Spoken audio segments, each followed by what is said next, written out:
The head of the snake is the financial system. Europe will not survive.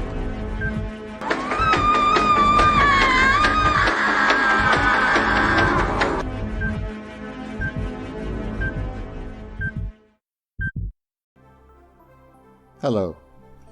The other day I stumbled across this article on Zero Hedge. Nice article. Certainly worth my time. But in it I found a very much hated phrase. It claims, interest is the price of money.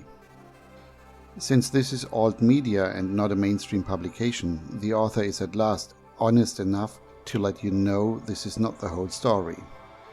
Nonetheless, I really hate if this type of nonsense is spread around.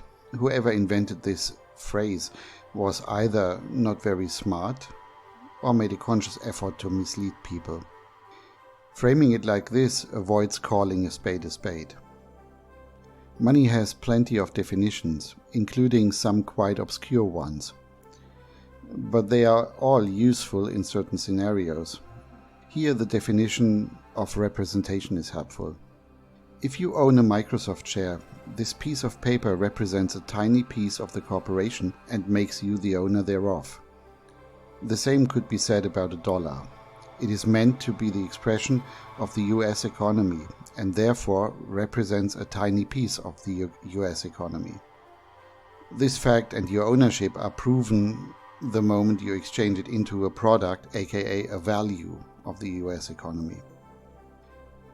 In terms of algebra, this is like the expression x equals 12.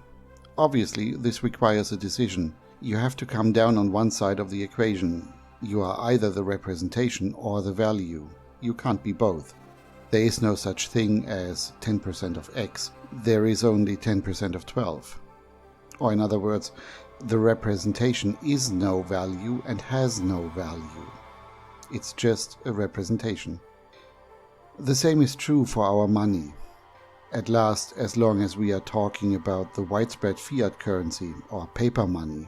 And if the money is no value and has no value, it cannot have a price, because by definition, only things with a value can have a price.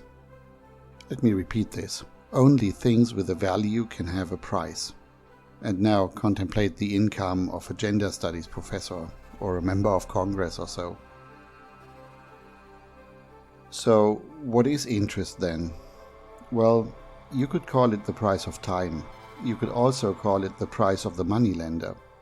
In my estimation, this is the real reason why this line, price of money, has been spread around, to avoid calling a spade and thereby deceive naive people. Language is a battlefield. And while we are at it, algebra provides a very simplistic way to explain why gold is such a naive approach to currency.